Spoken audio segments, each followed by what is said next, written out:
Hola, man. I know it's been a little bit, but it's a new episode of Stay Fucking Tuned. It's Black Picasso, the Hokage of Village in the Leads, the Commander of Scout Regiment, King of the Pirates, Commissioner CCG, Principal of the Hero Academy, Captain Commander of the Gaia 13, General of the Red Ribbon Army, Kakashi Hatake, Jiraiya Sensei, Vince Smoke Sanji, Nate Jackson. Damn. Oh my god, I'm out of breath. Ready for that. I was not ready for that either. Well, hello. It's your boy, Stan. Don't have any other nicknames because you already know what it is. That right there just made my nickname even better. The guy with no nicknames. The man with no name. Exactly. So we hear from, you know us from the Stay Tuned podcast. Well, from the Head on a Swivel podcast, excuse me. You know, it's your boy, Young Steros, Pascal, Mike Lowry, whatever you want to call me. Let's get it. Number 4, I go by that too.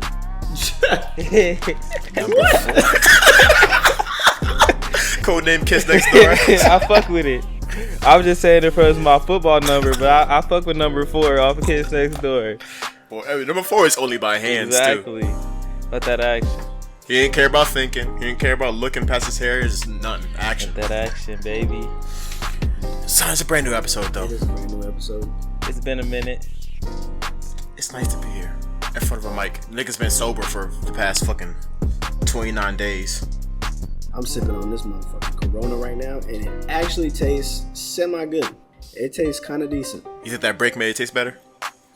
I think the break definitely made it taste better. I was like about 2 to 3 weeks in, like Gabby would crack open a beer, and I'd smell it, and I'd be like, fuck. You missed that? I kind of want to knock one back, which was kind of weird. Kind of weird for me, especially, because I fucking hate beer. I used to hate beer so much until, I think college, I guess. And then I still hate, Bush and shit that niggas at Rose drink. That's just crazy to me, that they drink that on purpose without playing the game. But, a good beer, fucking, I don't know, Blue Moon or something that actually tastes good and it's refreshing and it's cold out of a bottle. I could fuck with that. Yeah, Bush automatically, transports me to the ATO dance floor. Yeah. So shit Buzz and Natty Lights and shit like that. Keystone and all that. Automatically puts me back into college mode. But these Coronas put me in the right Texas mood. Texas Hammer. Corona tastes like piss to me. I don't know why. Oh. But all the beer that black people drink tastes like piss to me. Corona and Heineken. I don't know why. Really? I haven't really drank Heineken like that, but I don't know. Do you put the limes in the Coronas? I don't drink Corona. Oh, you don't? You just don't drink it at all? Nah. I think they hit with the limes. That's what my dad says. He drinks it. Yeah, I say with the limes it tastes good. Wait, what? So what are you drinking? For me? What'd you say, Strauss? You said you stick with what you know. What is this? Usually fucking Belgian white shit, Blue Moon. I used to drink Shot Top a lot, not so much anymore. Fucking Devil's Backbone, Flying Dog, Stella. I fuck with Stella. Devil's Backbone and Flying Dog. Are those yeah, IPAs I didn't know those either. Yeah, I think Flying Dog's IPA. I think they both are. IPAs always have the craziest names. Yeah, they do. that makes sense why you guessed that. The design's all crazy too. If I'm gonna get something like that, I'm getting sours. See, the sours make my mouth, feel weird. Sour. Yeah. Showers break my mouth. Something. I don't know shit. I don't know the word. Yo, one thing about being sober this past 28 days is I feel like I've noticed way more about the other types of highs that you get. Like people say you get sugar highs or runner's high or a high off adrenaline and shit. The shit that adrenaline junkies be addicted to. And I think, especially since the other part of our sober October is we've been working out a lot and shit like that. But I think after we having sex, I think I be getting high after I'm done. Not high like smoking weed, but like a runner's high a little bit. High after you have sex? After I come. After having sex though. Only when you haven't been drinking? I think I only notice when I haven't been drinking or smoking. Okay, I see what you're saying. So it's maybe I guess getting drunk or smoking or something is maybe masking the high that you get after you have sex. I think it's only Is because that kind of what you're thinking? not masking it, but because like getting drunk or high is such a like an extreme of getting drunk or high. Like it's just such a extreme feeling you don't notice like the subtle highs. I guess. I see what you're saying. Yeah, I mean, you feeling them endorphins. Yeah, them endorphins. I be feeling them Z's. I be ready to go straight to bed. That is the best way to put me to sleep, bro. And I'm sure a lot of other people too. But I don't really feel a high necessarily, but I do feel a sense of happiness and release. That could be a high. That I feel like that might be what it is. Okay, maybe it is a high then. But yeah, I be feeling just. You definitely need to be feeling relieved, like you just like Yeah, Yeah, no. dude, we are such fucking animals, males. Son, I feel like especially after I have sex, like with somebody that I like or love, or like have been having sex with for a while, and after I nut, like I feel like I feel their energy more too. Like that whole post-coital shit, where like I don't know, the stereotype of just like I don't know, cuddling naked and shit like that, and just enjoying the after sex shit like that. Like I feel like you could feel more of that too. I agree. Yeah, I don't know. I think I just get primarily sleepy. You go smack to sleep. You just go straight to sleep. No, man. I do go straight to sleep, but I don't know. Yeah, I feel what you're saying. I don't know about like the whole connection thing. Like I feel like more of the connection thing, like while you're doing it, you know, like, Yeah. while you're having sex, like you know, just like we've talked about this before on the podcast, just like. You know, reading another person's body language and things like that, you could tell a lot while you're having sex, I feel like. But yeah, primarily like afterwards, I feel such a release because like males, I feel like we're just such animals, dude. Like I've been realizing this lately. It's just like sometimes like I just won't have sex for like a week going on 2 weeks, and I would just feel just angry. Yeah. Like maybe not like angry, but like just like pent up and like just A little tense. Yeah, like a little tense, and it's just like the most primal thing, just the most primal feeling. It feels like That's one of the last like actual primal feelings that we have left. Really, the rest of them kind of like aren't needed anymore. Like we don't really have that primal need to hunt as much as we used to. Yeah, you rarely hungry nowadays. You're never hungry these days. Like we don't need those instincts more. The last one we really have is to really reproduce. Yeah, true that. I mean, that shit is crazy, man. Just how pampered we are. Oh, we're so pampered. Oh, speaking of fucking pampered, I have this whole shit I want to get into. First of all, I think we might be witnessing the end, if not like it's already ended, of outrage culture and cancel culture. And like, I think so too. no, I think it's pretty much over, or at least the end is I'm glad near enough to where it's not gonna care about it. But like in hindsight, so now that we can kind of look at it in hindsight and look at the effect this had and kind of what it really was, I feel like there wasn't really anywhere near as much power in it as everybody kind of thought it was, except for the fear of how much power everybody thought there was in the cancel culture and outrage culture. Like looking back on it, I don't know who would actually like really affected in the long run. And even if you can name examples of who it affected in the long run, those are only like celebrities, not like people like you or I or anything like that. There were some people who got fired from their jobs. But that's like 4 or 5 people out of like millions. Yeah, though. Like everybody was scared of anomaly. it. Everybody was scared of it, and it's like only the 3 or 4 people that you have like going viral on Instagram saying nigger at somebody on the drive-through. They're really like lost it. And those are people who needed to lose it. That's not like everyday people. Those are obviously crazy people. But like the fear is in everybody. I mean, though, yeah. That is weird that the fear was in everybody. I mean, I guess not weird because we make social media kind of like our lives. Yeah. But like, as far as like, I think if I was a celebrity, that would definitely scare me. Just because these big corporations, you know, that are sponsoring me or blah, you know what I mean, blah, you can get a lot more effect. Like your dollar, like just your pockets can get a lot more affected than say just like the regular like us. 100%. You know what I mean? Like we can lose our jobs, but at the end of the day, we can go and find another job. I don't think we ever had a really threat of losing our jobs. As long as you wasn't wild and being like openly racist or homophobic or something like that, you wasn't gonna lose your job. You just said something a little controversial. I mean, everybody be doing that on Facebook anyways. All the old people, they love doing that. Word. Like, if you go back and do what everybody does with celebrities and trying to find old tweets to fuck someone up, you could literally do that to every single person that has social media. Every single person. Everybody. Every single person. 100%. So I don't know 100%. why people, like, everybody knows that. Like, everybody knows, like, times have changed and people don't think and joke the way they did 10 years ago. Like, everybody knows that. Yeah.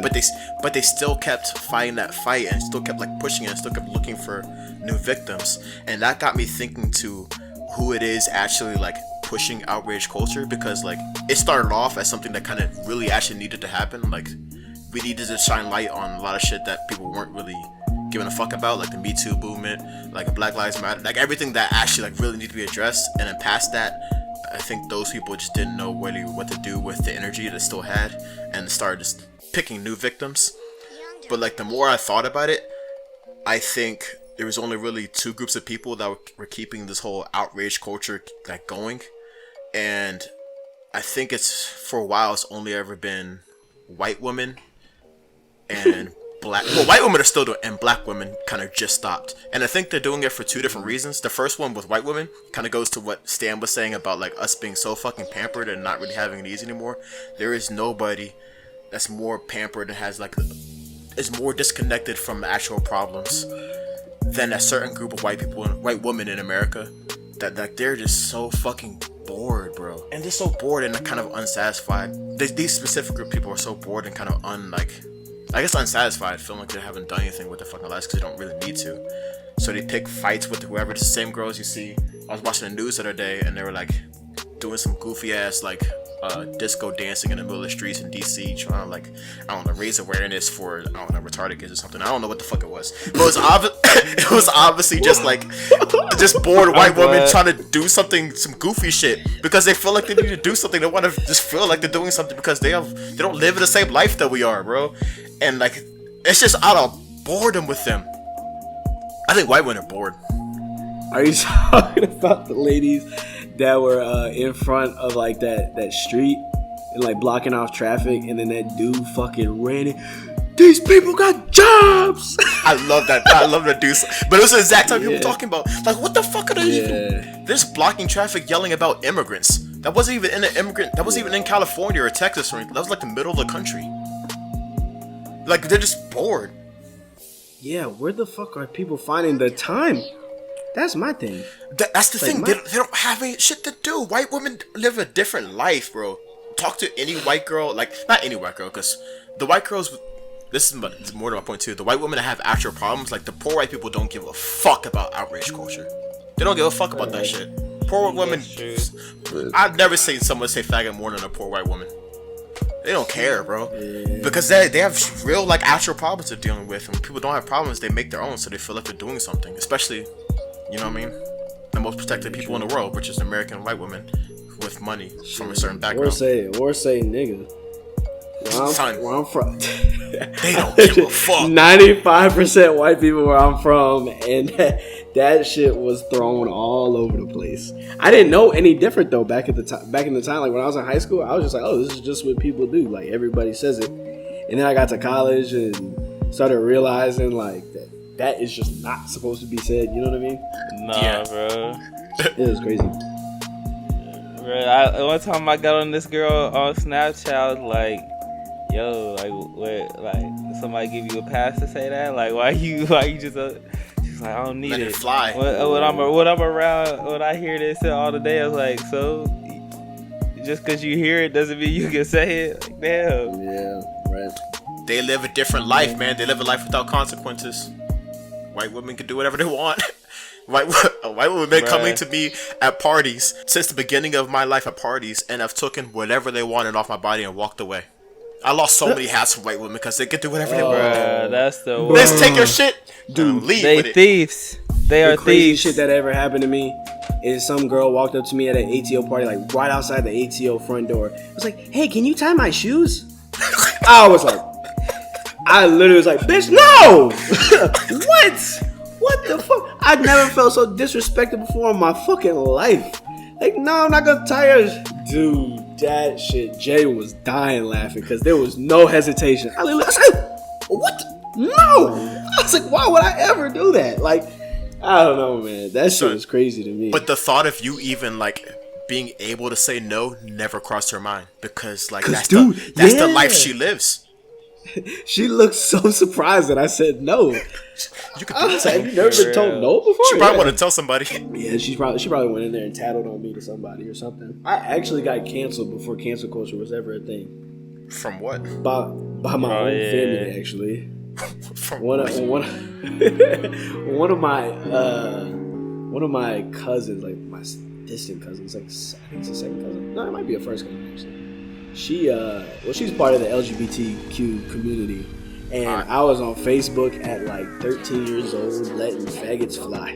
Oh shit! Left and right. And well, cause some guy, one of my next door neighbor, she invited a guy and her girlfriend over, or something like that. And the dude thought I was flirting with his girl or something like that, so he started talking shit to me. Or whatever, but he wouldn't come across like outside of her fence, whatever. So we got on Facebook, and no, his girlfriend got on Facebook and started coming at me crazy. And I said something like, "Why don't you?" Yeah, I was like, "Why don't you let that faggot bitch come out the house and fight me then?" Then, so as I'm in an argument with somebody else, my cousin jumps in and is like, "You don't need to be saying faggot, that's rude to the LGBT community." I was like, "Girl, yeah, what the fuck? This is supposed to be my family. You need to push that aside for a second. We'll talk about that later. Let me fight this bitch right now." You know and worse, like, you're trying to insult that person. Yeah, like, yeah. I'm trying to insult you. Right, and then you coming in here, now I got fucking his girlfriend on me, and then my own cousin fighting me in the Facebook comments. It was crazy. I was like 13 years old too. She was like 18 at the time. So like, and she was on my ass trying to cancel me out of the fucking family. And then my mom got on there and started talking shit to her. It was crazy.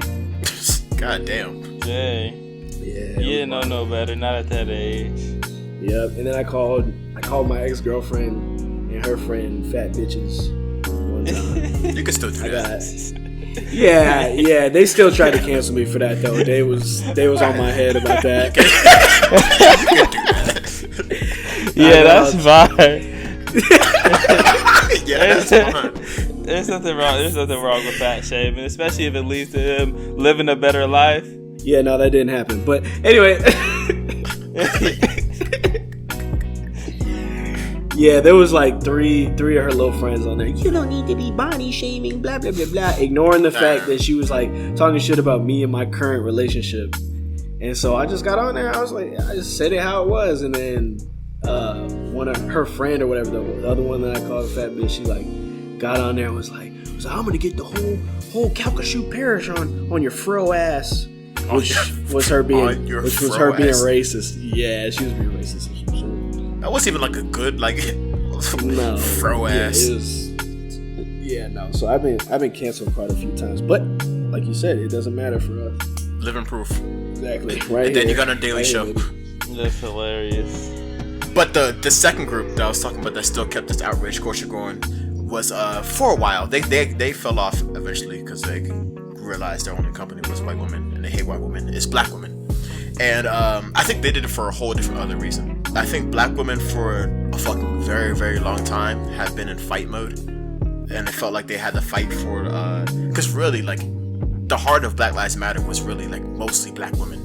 And it's mostly black women getting, like, this word out and really, like, standing on the pedestal or the soapbox saying, like, hey, our brothers are being, like, shot down in the streets. Like, we've been treated like second-class citizens. And they've been doing that for a long time. Like, everybody knows. I mean, y'all black, y'all come from some or stand something, but y'all know like black families. It's nothing stronger than like black moms and black grandmas because they grew up knowing how to like, you know what I mean, fight for what they need or the people around them and shit like that. They've been in fight mode for so long, and like outrage culture kind of came right in the heels of the whole Black Lives Matter movement. And the whole Black Lives Matter movement was one big ass fight because like as soon as we came out and said that shit, we got like nothing but opposition from everybody else with the whole all lives matter and blue lives matter, and they made it a big fight and black women fought for us then. And then once that kind of died down, they were still like in fight mode for a long ass time, and like that's a hard switch to turn off when, because like black women dive deep into that fight mode shit, man. Because that's the only group that I'm still like honestly scared of on social media is black women, because like they fight, man. They do. Oh yeah, I mean, they be having jokes too. No bullshit. You can't. They'll come at your life. You gotta be ready. Word. my thing, I'm not really mad at outrage culture because I mean, like, Oh. I'm not mad at outrage culture because, like, at the end of the day, if you have something that you feel passionate about and you feel like a certain group of people is being done wrong or that you're being done wrong, Speak up. then stand up for yourself, right? But like, it's Get the like the way we conversation go started. about it sometimes. Yeah, right. It's like the way we go about it sometimes. It's like digging deep into someone's tweets from 2012 and pulling that up and then being outraged about that. Is just, there's no point in that. I think I got fucked up when like the purpose of it shifted from having a conversation about things that need to be brought up to just like punishing. I think a certain group of people realized that they had power and like it went straight to their heads and they want to like look for someone to punish because they want to like, you know, flex that power and shit like that. And like there's no like effort to bring up a conversation of why things are wrong. It's like, this nigga did something wrong, let's fucking get him. That nigga did too, get him. 5 years ago he did it, get him too. And but it's never like a conversation. But like you said before, like I'm not mad at outrage culture. I think it was really needed because like at the end of the day, like that shit's temporary. Like at the end of the day, people are reasonable people, and the pendulum is gonna like eventually get like closer to the middle. Yeah, this is what I was talking about in our last podcast. That was my thing. Once it got to the point where like people was going back and looking for reasons to cancel people, I was like, okay, this is I can't get behind this. This is like, you find a tweet from 8 or 9 years ago, that what does that really mean? Like, you telling me you haven't changed in 8 or 9 years, like the thoughts that you have?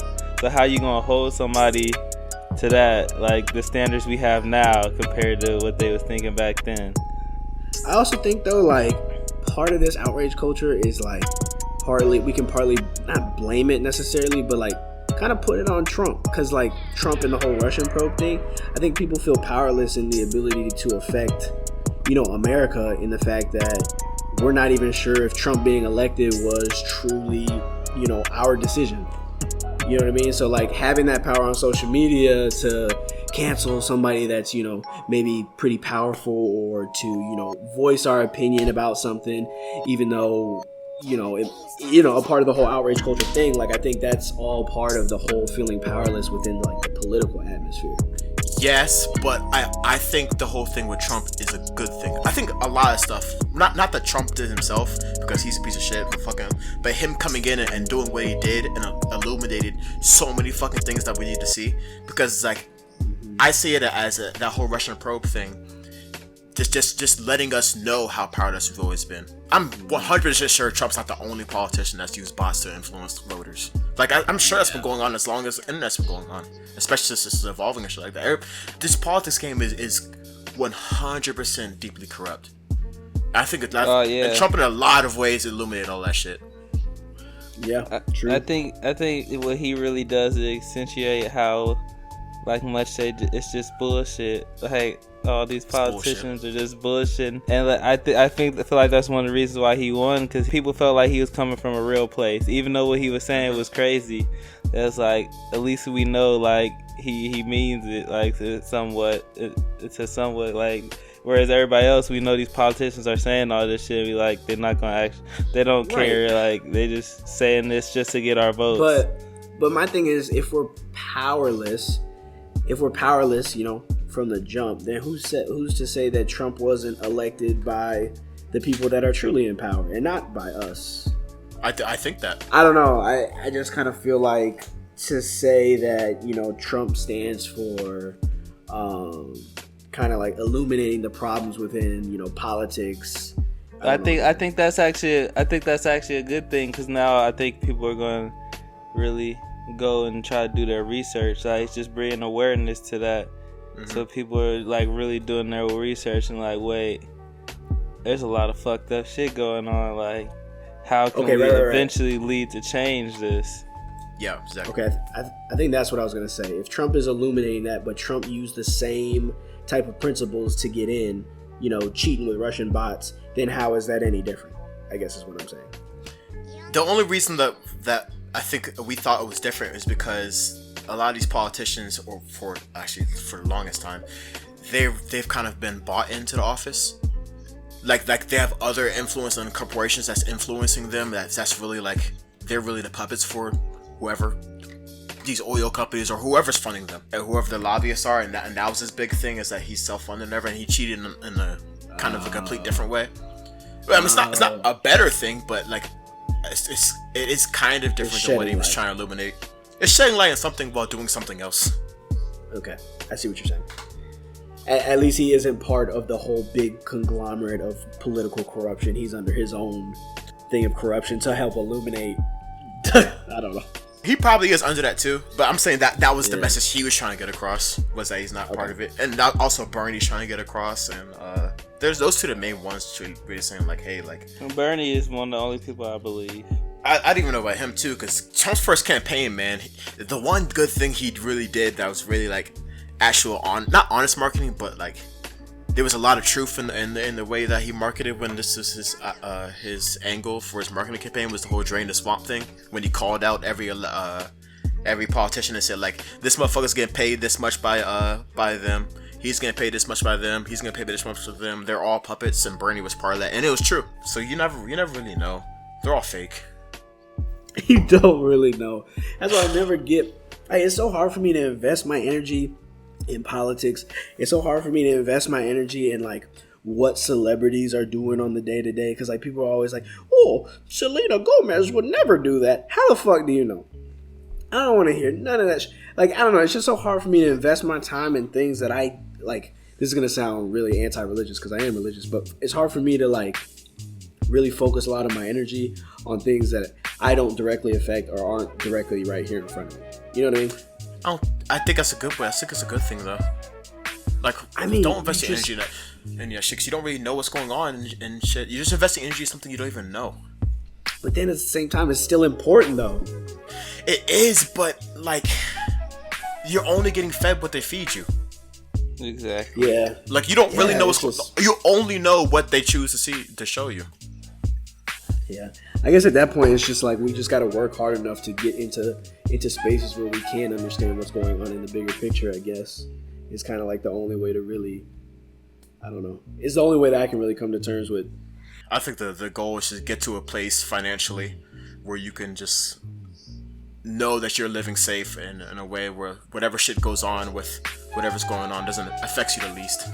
That's what Jay-Z's always preaching, is like, man, financial freedom is the one and only goal that all of you guys should have. Because, man, if your shit's tied in and what's going on with everything else, man, it can come and go with someone else's decision.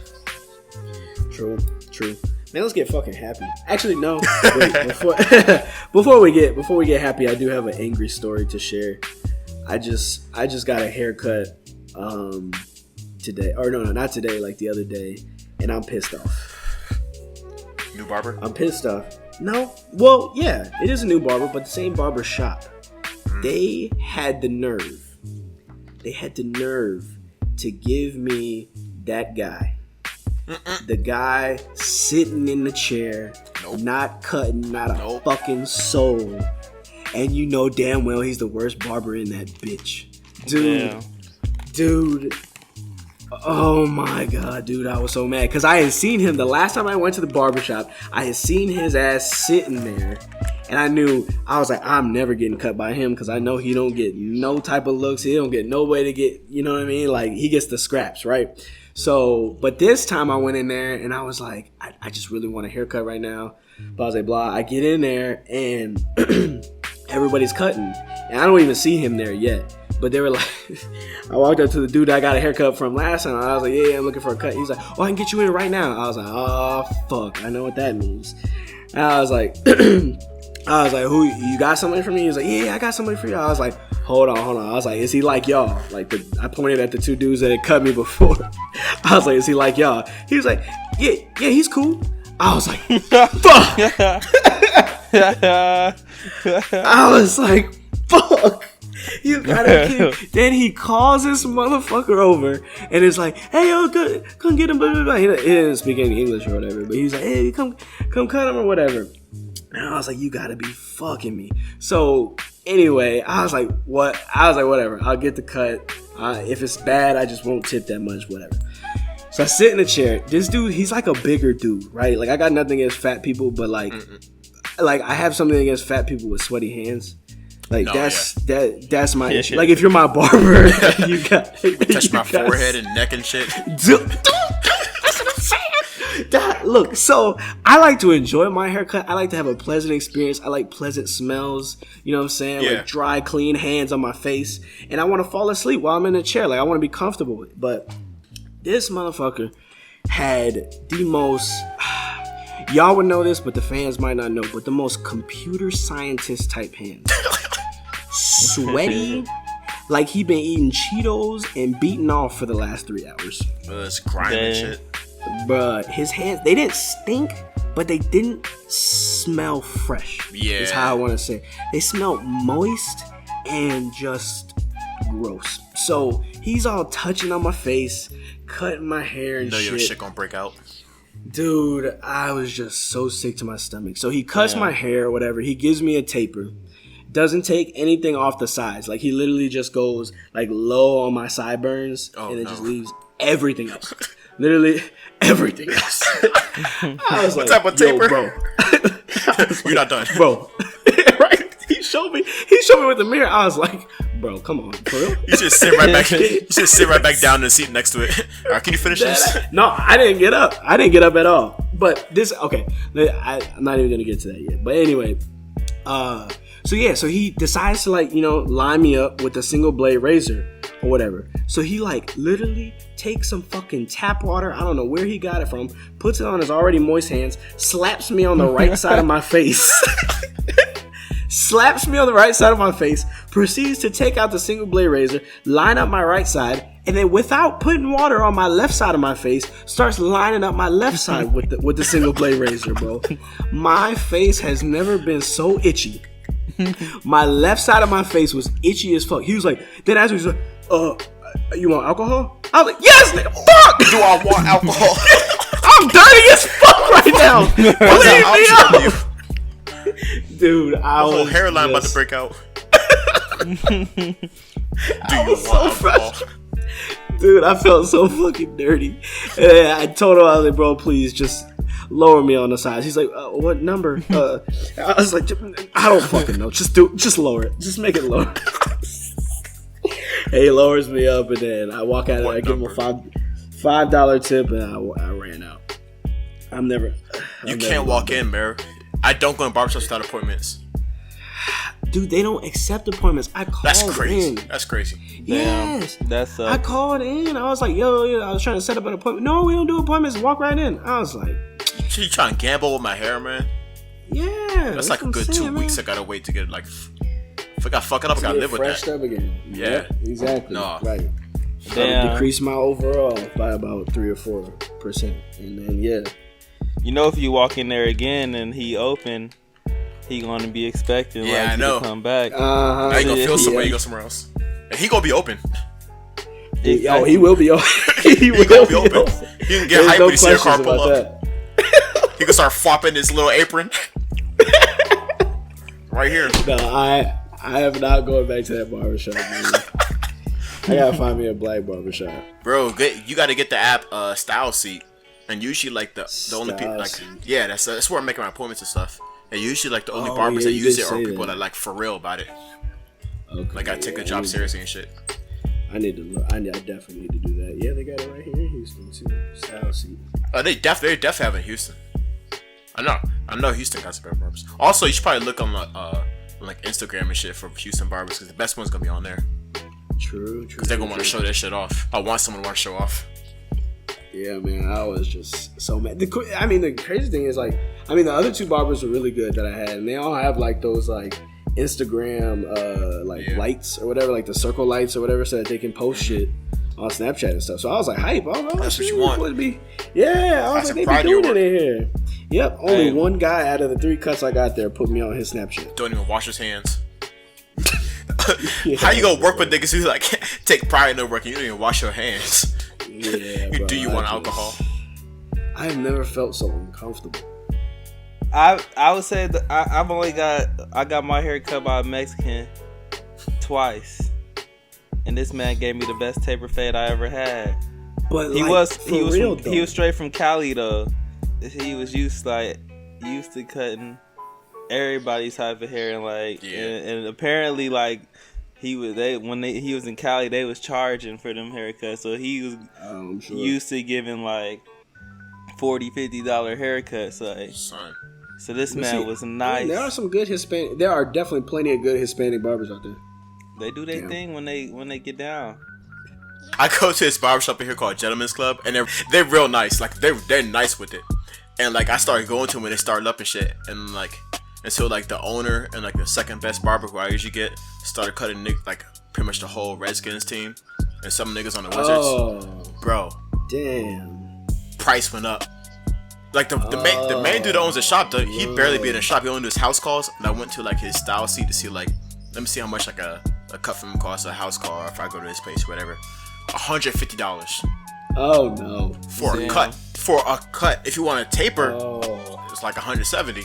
Or like a designer or something. Like a shape up, it's like $60, $70. $150 to do what you could technically do. $150 for some shit I can go literally down the street, because this one's like not like it's like maybe 15-20 minutes away. But I was in another barbershop like 5 minutes away, then $7. Dude. Yeah, $150. Here, you go to Walmart. Make your hair shorter because he starts cutting Redskins hair. Jeez, how they found out about him on like social media or something? Yeah, he's really they go hard on social media, and they're good. They're nice with it, but come on, man, you're cutting hair.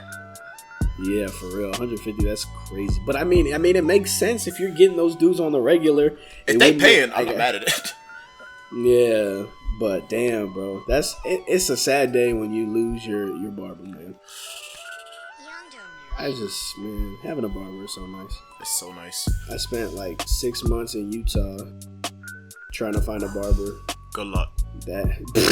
Good luck. Literally, my mom will walk into the barbershop, pick up the latest like People magazine, find Chris Brown on it, and point at his haircut. This. I want this right here. They'd be like, okay.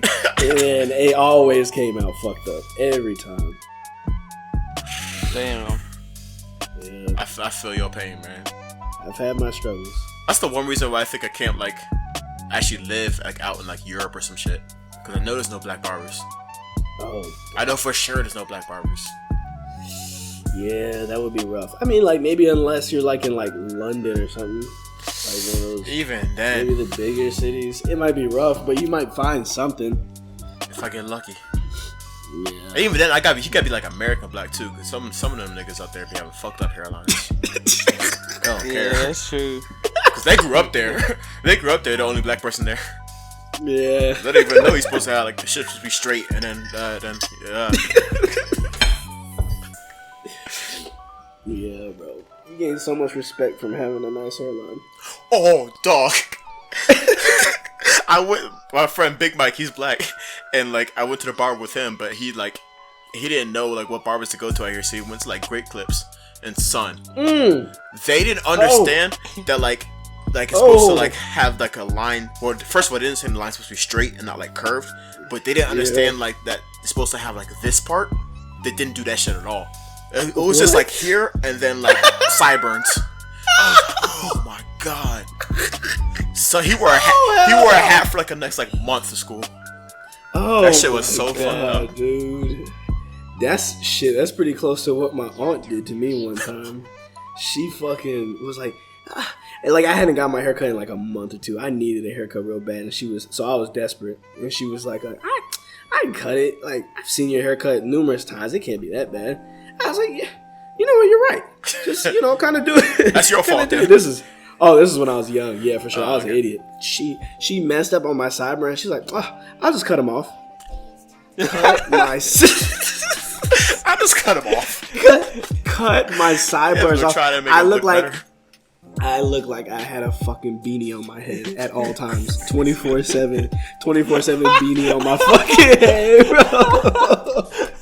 You probably didn't even know where your sideburn stops. So you probably cut like all the way up air.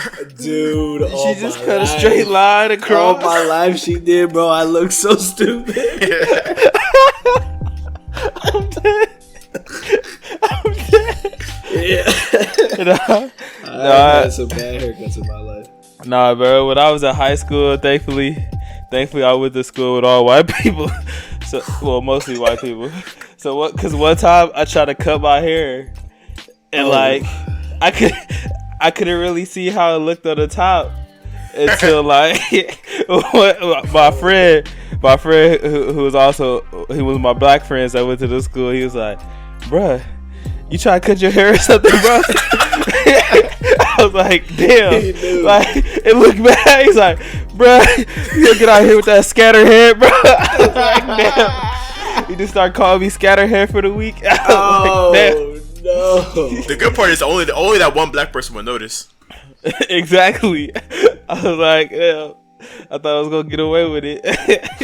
You telling me even the white people didn't notice that you had spots on the top of your head? Nope, bro. They don't know shit. That's like I can get that understanding a bad lineup, but fucking spots on your head. It's a whole different world to them. That's another thing I noticed about white people though, is that they never gonna look out for you. Have you noticed that? Like, if you got something, like if you got a spot on your like shirt or something like that, they not gonna say nothing. Yeah. They just gonna let you live it. Like No. a black dude gonna be like, "Hey, homie, hey, come here, bro. Like, let me help you out real quick." White dudes just gonna look at you and be like, "Damn," and not say shit. I guess he like having spots in his shirt. Yeah, like I didn't mean to do this. Like, they just let you look crazy and just let it happen. I think white people would just be confused about the shit black people do though, because I think like for white people, like black people, hair and fashion and all that, like they don't like shit just be cool, and they don't decide what's cool, and like they just be confused. So they probably think you really like trying to rock some stains in your shirt or something. For real. Yeah, bro. How's your hair now? It's so important. Ooh, my hair? Yeah. It's like my hair is okay. Like the taper was good, and then like once he lowered it on the sides, it looked fine. And, you know, at this haircut that I'm going for right now, like there ain't much to do. Like I didn't want him to take down my beard or the top of my head, so we're chilling. My life isn't ruined. Your life isn't ruined. But I am sick though. Damn. And I'm pretty sure it's from him, cause like I heard him like I heard him sneeze once or twice like behind me, and now I'm convinced. Like You cover his mouth? I don't know. Oh, I'm convinced he sneezed on his hand, and that was what he slapped on my fucking lineup. He didn't even use the water. Didn't even use water, bro. That's why the other side was dry. Hell yeah, I'm convinced he didn't have another sneeze left, so he wasn't gonna move to my left side. That's so bro, dirty. I'm pretty dude, yeah, that's why I'm sick, man. Yo, that's one thing too. How long you been in relationships, Dan? Relationship? It's Yeah. 3 years, and I know it's 3.5 years, but I don't know. I know it's over 3.5 years. I don't know where we're at right now. How long do you think it's gonna take for, assuming that you stay in a relationship, like say forever? How long do you think it's gonna take for you to stop caring about how you look? About how I look? Yeah, like just like the first step, I guess, is how your haircut looks. Cause dads these days don't be giving a fuck about how their hair look. I'm gonna be honest. We're probably gonna have to have like 3 or 4 kids I think it's probably before I start. Cause like for me, like I personally always have in the back of my mind, like, we're not gonna get deep and sad right now, but like my parents just got in a divorce, and they were together for like 20 years. Yeah. So like I have to, like I've always kind of in like the back of my head, I kind of prepare myself to be single at any moment. Not in like a bad way, not in like a way that like, you know, like I'm just like, oh, I'm ready to get out there, but like, you know what I'm saying? Like I have to protect. I feel like I had to kind of like protect, and it's just, you know, it's nice to stay looking nice, keeping your haircut right, and Yeah, feel good about yourself. yeah, feel good about yourself, and that's just good for any relationship. Yeah. But yeah, we're gonna have to have like 3 or 4 kids before like I ever start thinking about not caring about what I look or my fitness or something like that. I think, because I do the same shit. I do it for different reasons. Like I'm not prepared to be single or anything like that. But I think it's important for a relationship, kind of, for the girl to feel like other other girls still want me. So like in a little bit like Yeah, that's part of it. a little bit I gotta keep like kind of not acting like I'm single. I'm not like flirting with other women, but like I gotta keep myself like in the mentality of I still need to like kind of like make women be attracted to me, even though I'm not gonna like do nothing with it, and I'm committed to the relationship, and I like being committed to that shit and all that shit, which it wasn't. To be honest, I wasn't fully expecting, but I do. But I think that's good for a relationship, but I mean, the way you're going about it might not be because it's kind of fucked up mentality, but it's good in that. That's my point. I guess it's a little bit of what you said and a little bit of what I said. It's not like I'm sitting here like just prepared to be single, but it's just like, you know, you kind of have your defense up, I guess, like a little bit. I get that. That's just like way in the background, and then like it's just nice to, you know, that adds some fire to the relationship for you, you know, you both to know, like, and especially for me, because like everywhere we fucking go, Gabby's getting stared at by some, like, any range of ages, from fucking 12 years old to literally 100 years old.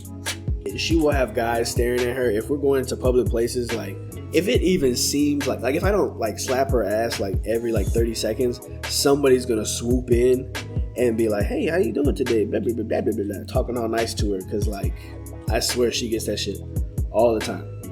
So like she gets that all the time. It's nice on my end to get like some sort of reciprocation of that, and like maybe, you know, girls don't make it as outright, but like, you know, occasionally, if Gabby knows, sometimes I do. Some girls want me. Like it's nice for me to know that. Like, she knows damn well dudes want her, so it's like kind of nice to know that there's some sort of balance there. It give you some power back. Yeah, exactly. Yeah, for sure. Because like she knows she could leave at any point, and I mean, she don't ever say that, but like I know in the back of her head, she knows at any point, you know, somebody else will be there knocking at the fucking door. Yeah.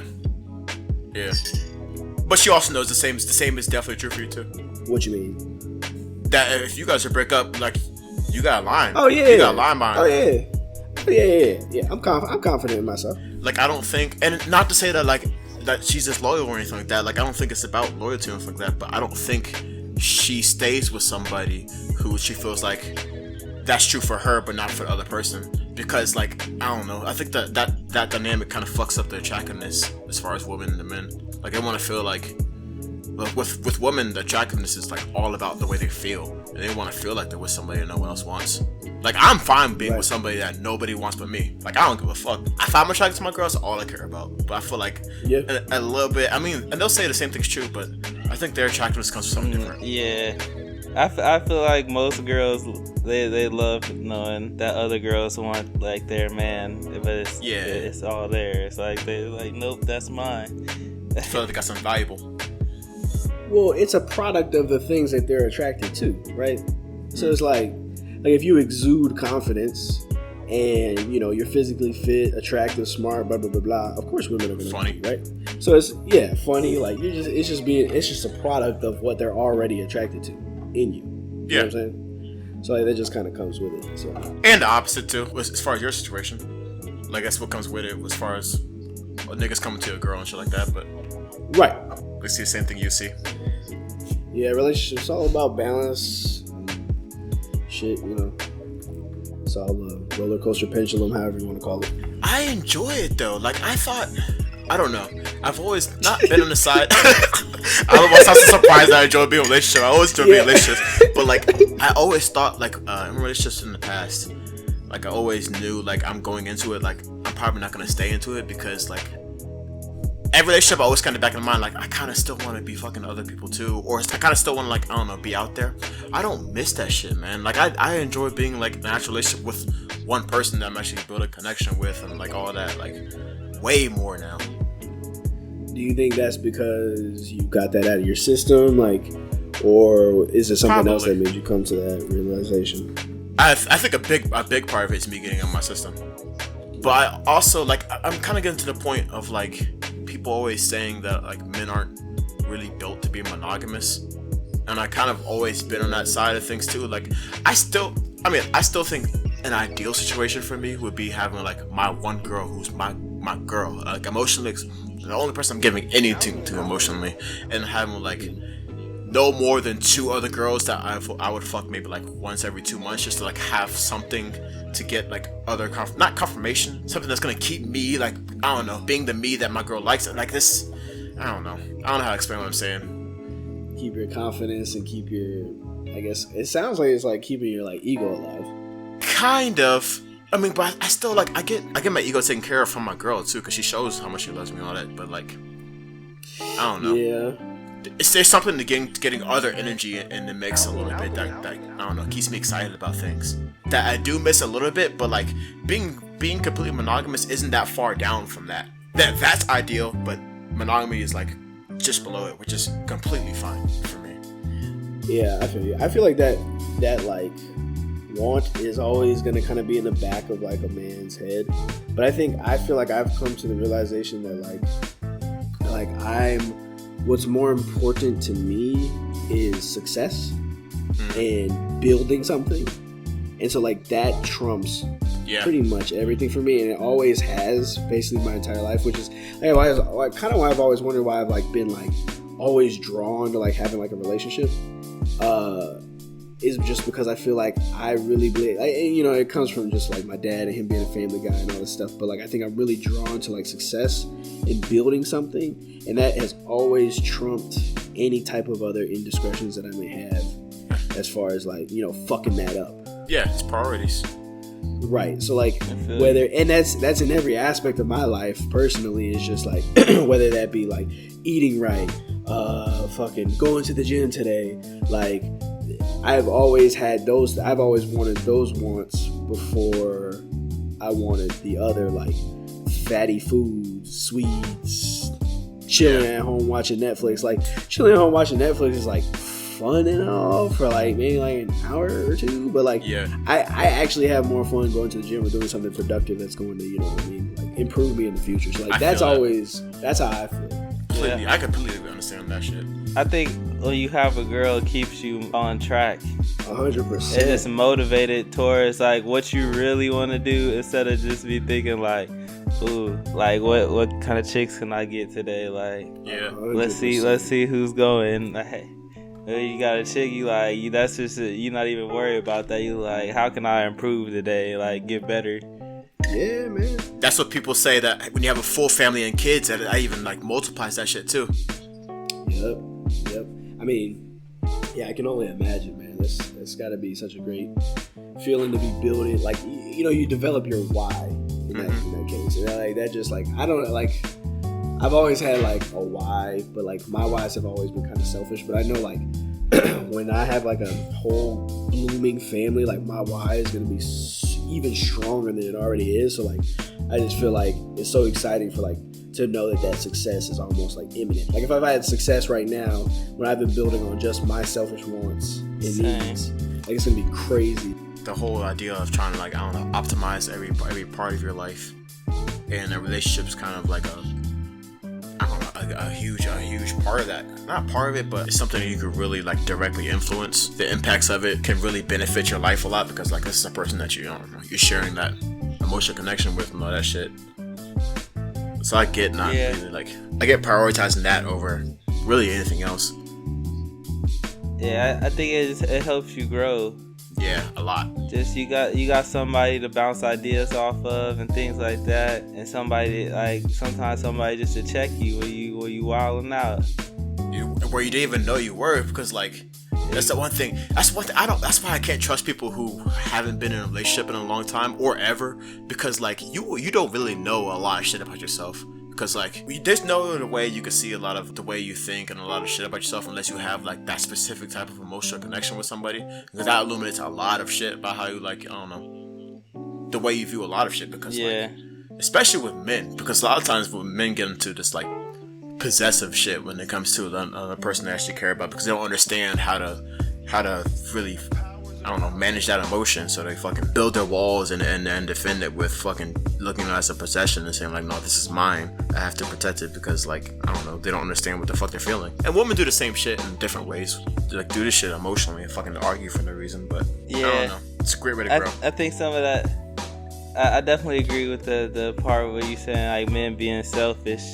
They really just don't know how to like control themselves in a relationship, and they've never really been able to understand, oh, that's just basically insecurity, and like when they get super possessive and stuff. Like, if you know you got a great girl, then you know like she's gonna ride for you, but like, so you know you don't need to be like that at all. Like, at the end of the day, it's still two different people's lives. Even though you guys decide to like live your life together, it's still two different lives, and they gonna end up doing what they want to do. But if you trust in that person's character and everything, then you'll never like have that insecurity where you gotta be possessive. Like, that's my girl, like I know, I believe in what she wants to do, and like I know she's gonna like be out there doing, like, because another thing, when you're in a relationship, you putting on a face for like another person. When you're in a relationship, to me, like at that point, when you decide to get in like a full-time relationship, you aren't just displaying yourself when you like out in public and stuff. Like, you low-key, like somebody else has attached themselves to you, so when you do stuff, like when you go out in the world and do stuff, like it's also displaying how they feel. It's like, oh, that's his girlfriend, or that's so-and-so's boyfriend and stuff, so like they attach you with them. So I feel like when you know you found a great person, then you're not worried about what your significant other is out there doing and stuff like that, because you just know like, oh, she's gonna be, I know when she goes out in public and does stuff, like she's gonna show great light upon me, because people are like, oh, that's dude's girlfriend, like look at her just doing like just on her best behavior and stuff like that. Not even like on some like behavior type shit, but just like just being a great person. Yeah, exactly. And that comes from like just being like, well, one, that comes from actually coming at a standpoint of really trying to actually like literally get to know the other person and trying to actually love or appreciate the other person for who they are, instead of like looking at it like, all right, now you're my girlfriend, I need you to be this, and this, and now I'm gonna freak out, like, what if she's not this, and this, what if she's not acting like this out there? And like that insecurity comes from not really like actually getting to know your girl. It's coming from like trying to force like girl to be like whatever is not gonna hurt you. And like when you do actually get to know her and stuff, you appreciate her for what you are. Like that's the situation I'm in now, and it's so fucking great to not have to worry about none of that bullshit, because I know what my girl's gonna be in public, because I know her, and I appreciate her for who she is. So like when you come with that standpoint, like it's nothing but love. It's just nice. I feel that like I'm not in a full-time relationship, but I'm down there basically in one. But like the thing about it, I know we just haven't had no conversation about it yet. But basically, I basically see her like every single week. So it's wait a second, Stairs. Yeah. We be FaceTiming on the regular. The thing about for her, like we just realized we were similar people, and like it's like a friendship thing first and foremost. Like that's the basis of it. And like you were saying, it really makes you think about like the monogamous thing. Like when you just like real good friends with people, and then you also have that romantic relationship, and then you really don't like care about doing anything else. Like, yeah, if you let it build organically. Exactly. Like you just create that basis off of like being friends first. I mean, and sex be a part of it, of course. Because I mean, you gotta know.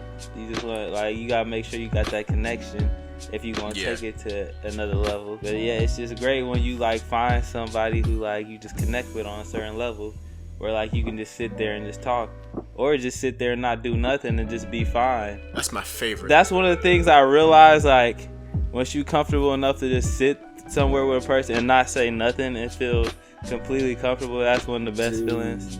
That is so nice. Like my least favorite thing is being around someone where I feel like I've exerted energy from like just chilling with you. Yeah. Like I should not feel like I have to exert, like I should not be tired after hanging out with you. Like just hanging. You know what I'm saying?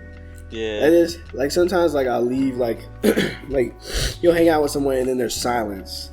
Like you were saying, Sterls, and it's just like it feels like, oh shit, should I say something? Or is there a reason things are not being said? And it's like you spend all that time fucking thinking and just tiring yourself out, and it's just like, God, I hate those types of interactions. For real, like you just feel like something should be said. It's like Yeah. Why should something actually be said? Like, it's Why can't we just sit here and silence? That's just what I love so much, and especially like I feel like Stan, you probably get this too because like the way you are, and what women probably like about you and with me too, especially in the early days, is like they're used to like I don't know getting a certain amount of energy and me trying to like impress you the first few times. Whereas like I'm still like being me, but I'm like me trying to be entertaining and trying to be funny and trying to like keep stuff a little energetic. Whereas like if I am being quiet or whatever, they start thinking the way you start thinking. And I was like, oh, something's probably wrong. He's not like making that full like effort to be energetic and entertaining. But I'm really just trying to enjoy myself, and I can't now because now the energy's fucked up because they're all like doing that whole mental dialogue you was talking about. Yeah, I totally feel that, man. It's like I hate that, like, I love that people like expect like a certain type of energy out of me. Like I get like, you know what I'm saying? Like, I like that people expect me to kind of like be like fun and like, I don't want to say like the life of the party is kind of whack, but like, what I'm saying? Just like being like someone to like get the conversation going and get the fun happening. But it's like sometimes you just want to be there and chill. You know what I'm saying? Like it takes a lot out of a person to be constantly feeling like you have to get, I guess, the energy in the room right. You know what I'm saying? But like, it's a cool thing to be bestowed upon you, but at the same time, it's like sometimes you want to break from that shit. It's a blessing and a curse, bro. That's how I felt with everybody at fucking Rose, because like a lot of people don't know me, but they know like I don't know, they might see me yelling some shit in the hallway or follow me on Twitter or see me say some crazy shit. So like now like I have interactions with people when they come up to me and I can tell like you're expecting me to be some way, but you don't know who I am. And now like I gotta play the game where like, all right, who does this motherfucker expect me to be? And I don't want to like let them down or whatever. I don't know. Like I feel like I have no idea who Fool expects me to be when he shows up, but he's so excited to see me that like now I feel like I have to be something. Now I feel like I can't come through and just like be like chill. And that's how I felt with a lot of people at Rose too, and with a lot of girls sometimes, because now like they have some expectation of whoever they think I am, and I don't know who it is, but I know it's not me. I feel like for some white people, that's just how they expect black people to be. Like a 100%. Good amount of white people have just been like, "Man, you're quiet." I'm like, "Yeah, I don't have no reason to be loud. Like, why do I gotta be loud? Like, what?" Right? It's like, damn. Do I need to be yelling? Is something wrong? Exactly. And that's the thing I noticed, like, low key at work, cause like basically, at least in the office, people like it's all like white people working in like office positions and stuff, and like there's this one dude like every time he see me like, "Hey Sterling," like, he just get all hype, and then you just see him say hi to somebody else that's all regular or something. Like I can't get that. Like I still want to have the pressure of matching your energy. Me and Theo is funny. Like I walked over to Theo's desk while we were at ENH or whatever, and like one of the it's just this little white girl that I don't want to just call her white girl. Her name is Ashley, but like she works on our tech support or whatever, and she Skyped Theo. It was like, "Hey Theo, can you help a sister out?" I was just like, "Oh." I was like, "Oh no!" I was like, "Theo, do you get this all the time? Because I'm sorry." I'm sorry for you. Oh shit! Hold up. Hey Stan? Yo. Are you wearing? You don't have headphones in?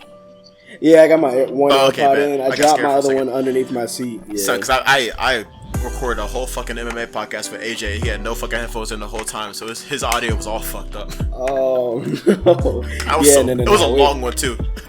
I like to consider myself a seasoned vet right now. I would like to think AJ is one too. Right. AJ be wild, doing, bro. AJ don't be doing making some stuff that I just be like, wait, we gotta rethink this, bro. Dude, Stella, I wish you were here the other day, bro, because this man just ate another fucking lime, and everyone else was acting like it was regular except me. I was just mad because I wanted you to get on him, but I was the only one, so it just seemed like it was a normal thing to do. I was just did like, nobody notice? That man they noticed. I was like, bro, you're not supposed to eat the whole thing. He's like, really? I was like, bro, really? Does it taste good? What do you mean? Does that feel like something you should swallow? Pause. AJ is so funny, man. But yeah, he like ate it, and then like we like kind of made eye contact. I was like, Fuck, I wish Sterls was here. But like, I started getting on him, and then Gabby was like, "What? What's wrong with it?" She took one and ate it. Oh, and no. then Johnny was like, kind of like, "Yeah, I'm sure it's not that bad." I was like, "Man, you." Nah, bro. I'd have been with you, bro. On AJ for this right now. I would have been with you. Yeah, I know it. I hope all them niggas got sick. Yeah, man. Nasty ass shit they did. Fuck, what were we talking about before AJ? Shit, I forgot. I think we weren't still in relationships, right? I don't think so. I think we hit somehow transition, but I don't know. Oh, we started talking about AJ because I asked if you were wearing headphones and AJ didn't. Oh, right. Yeah. I got my AirPods in. My phone died. The reason why I lost my audio is my phone died. And, like, I had Gabby's headphones in, so I can't charge it and listen to the headphones. So I had to run down to my car, grab my AirPods, dropped one of my AirPods underneath my chair, and didn't have a flashlight because I didn't bring my phone down because it was dead.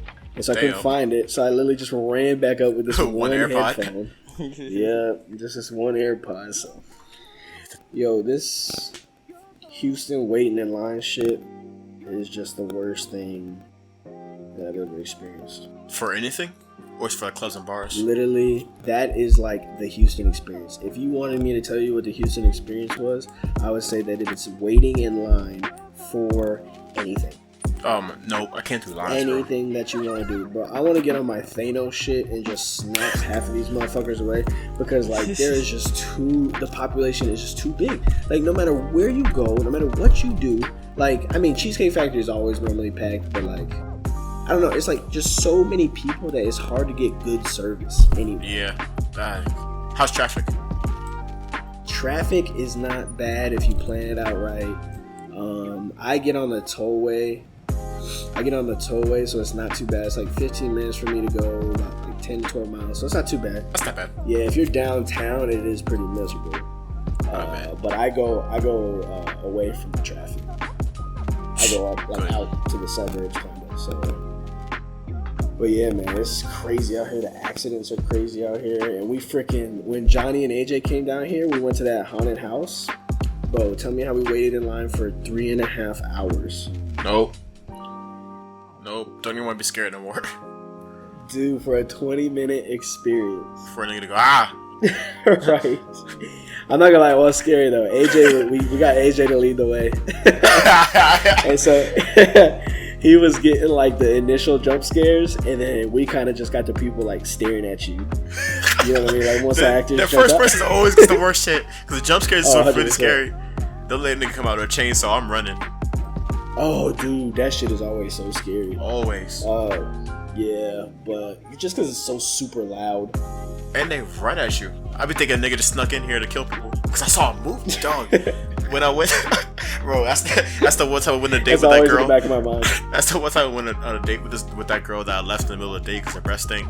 But we was watching a movie. It was like I remember that. I remember you telling me about that. We were watching a movie, and the movie was like one of those like amusement parks where it's like October, so like the whole park's like a big haunted house, and there's one person dressed up like them that was killing people, and that shit fucked up every other haunted house I ever went to, because like I've been thinking like, what if like one person snuck in here wearing some shit and that's like a real chainsaw killing people? Yo, that's always in the back of your mind. Yeah. Well, I don't know about this one because they had like security. That's one good thing about Houston is like everywhere has security of some sort, or like not security but like actual like police, like cops and shit. Like my apartment complex has like a cop like sitting outside on the pool every day. That's the one good thing about it. So I doubt they can sneak it, but yeah, that is always in the back of your mind though. Like, and that's what good scary movies are good at doing, is like feeding on that shit that you always think about in the back of your mind. If you're doing just regular shit. Son, because Final Destination fucked up so much shit for me now. Oh my gosh, the amount of regular shit they I was scared to do everything. I was scared to move. I was thinking if I get on the bed, a truck will hit me or something. Drive behind a log truck, bro. No, that fucked up log trucks. They probably lost business for real. I be quick to get around them things. Like, nope, not to me. Yeah, I'm getting in front. 100%. I'd never drive behind one of those bitches.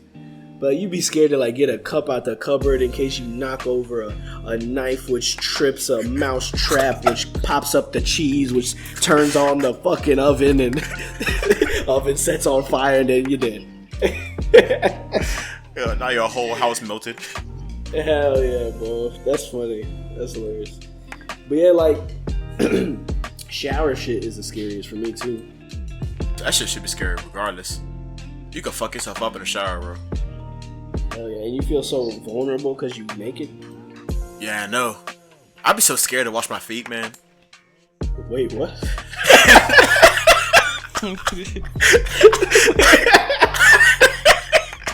What the fuck? Why are you scared to wash your feet? No, it's like because I gotta pick one leg up and I'm in the shower, and that should be mad slippery when you're older. And if I fall, bro, I'm breaking. So I'm busting my head open. I got nothing to hold on to. It's not gonna break. Cause I'm 235 pounds, bro. If I lean on the soap dish or the shower curtain or something, it's coming down, and me. That's a hard fall. Yeah, true that, bro. Yeah, you gotta be careful out there. I would definitely keep one foot dry. I need a shower mat. Oh, that's a good idea. I didn't even think about that. I tried to take a shower with the chick I've been talking to. I wiped out, like, cause there's not too much space to maneuver. Oh, no. I straight up fell, like, said a bop, and that shit hurt. Like, it hurt like Bro, a bug too. that's just no While joke. y'all were both in there? Yeah, just trying to like move. I was just trying to like switch position, like just trying to get to the water. Like it just slipped. It just hurt. Yo, she ain't catch you. There was no catching me. I don't think she would want to try to catch me. She was gonna come down too. It was fast. Like I was gonna take both people out. Bro, it's over for shower sex. I don't understand. Like young Nate was crazy. Oh, now that I realize how easy it is to slip in a shower, I used to try to do that shit. Never again. That shit's so dangerous. I make no type of attempts. Nope. Yeah, that shit. It's even more dangerous for me because I be on my tippy toes.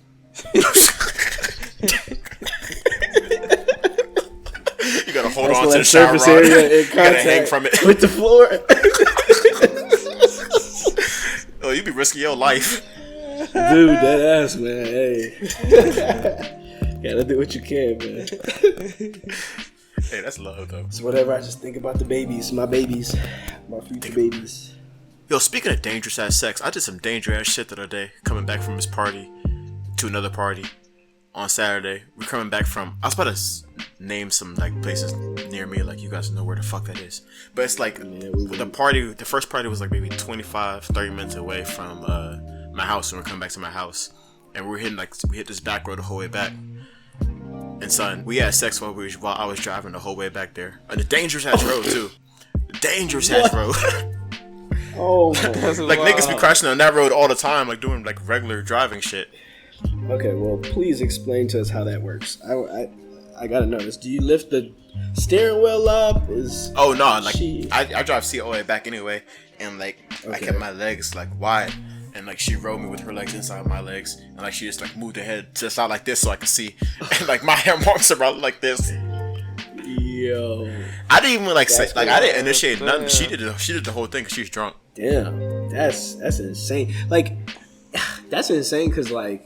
Just is it feet dexterity? Like the feet dexterity that you have to like be like fucking and also pushing the gas and the brake. Cause like when I've gotten head on the road, like I've had trouble with that. Oh, I know what you mean. Like balancing like the gas and the brake while I'm focused. Like, you know what I'm saying? It's like patting your head and rubbing your stomach and like whistling or something. Like that type of shit.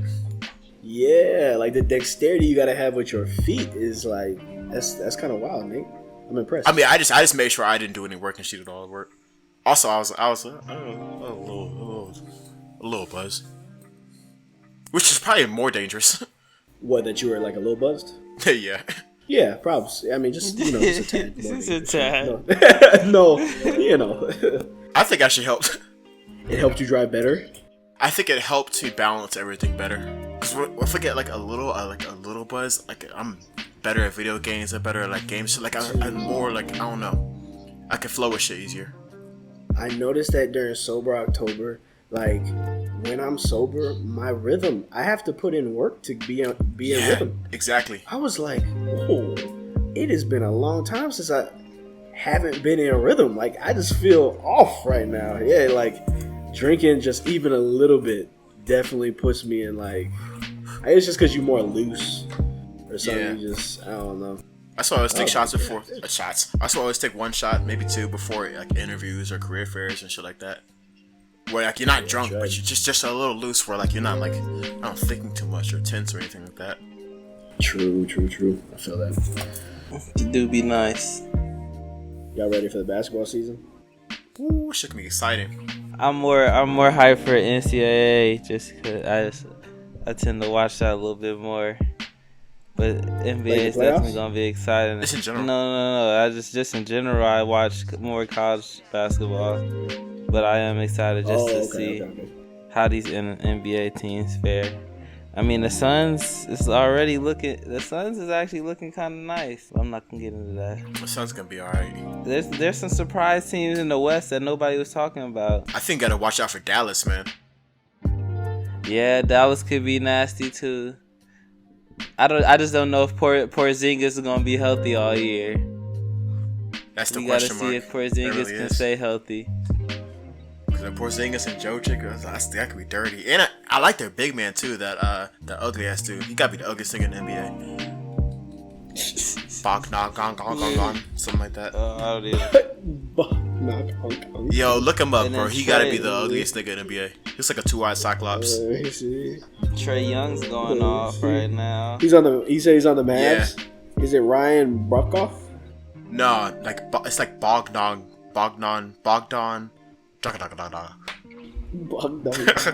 Something like that. I see. Oh, Boban. Yep. Marjanovic. God dang, boy. His just. Oh wow. Yeah. Holy shit. It was like a two-eyed cyclops. Yo. He looks like a fucking gremlin. He's tall as fuck though. He's got like the fighter ears. Like cauliflower ear.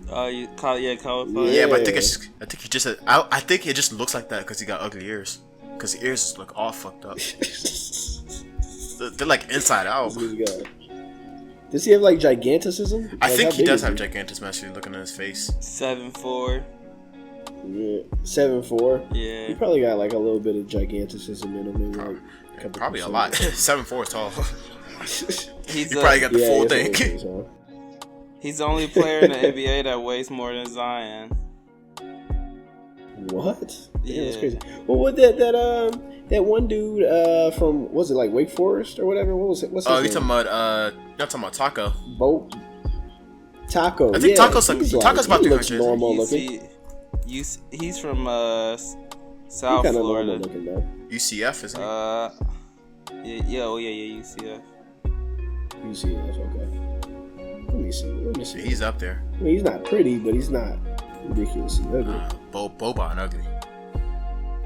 I don't know if he's in. He might be like a D leaguer though. I don't know. He's 7'6". Oh yeah, he's huge. I'd like to see him next to Simone Biles. You're not gonna see Simone Biles. Yeah, for real. Yeah, to get the iPhone 11 Pro with the that one view. The whole big ass. The view to get the whole stadium in it. Yeah, for real. You gotta use that third camera for that. Yeah. That's enough like an episode. Stay tuned. The podcast for niggas who talk about shit that they Google and don't let you guys know what they Googled. True. Man, we love y'all, bro. If you fuck with this podcast and don't know what else we're doing, man, fuck with the Red Ribbon Army. That's my anime podcast. Fuck with Got Hands for combat sports. It's mine and AJ from Dubai's MMA podcast. Fuck with Head on a Motherfucking Swivel with Sterling and Stan. If you want to talk about football and NFL, fuck with motherfucking NBA Clinic, cause NBA season coming up with Sterls and the nigga Johnny Currian. Fuck with Johnny and Kitten. You don't know Johnny and Kitten if this is the only episode you listen to, but they both dope and they talk about music and shit. I forgot what other podcasts we have, but fuck with the motherfuckers too, man. Stay tuned. Yibbity yibbity. Yibbity yibbity. Hey, fuck with my merch Fuck too. with the merch, bro. I'm just saying that to see if there's any demand for the merch. You will see if these niggas DM me. I can't find the merch, bro. Where is it? Then I'll make the merch after I see the demand. Shout out to all the niggas that stands work. Oh yeah, true. Fuck y'all. We'll see if y'all. We'll see. Hey, fuck all y'all. You don't even like working there, bro. You hate working there because y'all there. Me and Nate said we were gonna talk shit to them to see if they're actually listening. Fuck Andrew Sandhauser. Oh shit, I'm about to get fired. Edit that out. I'm fuck y'all that work there. Chill. Nah, man, it's all love. I'm glad if y'all listen to an hour and 40 minutes of this, then y'all real. So I fucks with y'all. And I do too, even though I don't know you. Yeah. Hire me. Exactly. Yeah. I fuck with y'all too. Child. I won in y'all fantasy league this year. Damn. Don't even work there fucking y'all True. up. Well, the people that are listening to it aren't in the fantasy league, Stros. Yeah, it's okay. They can tell them. We'll just. I was gonna put it let that on slide. there. I was just gonna put it on there, just on For be sure, on the for sure, record. for sure. All right, man. But truly, much love. Peace. Peace.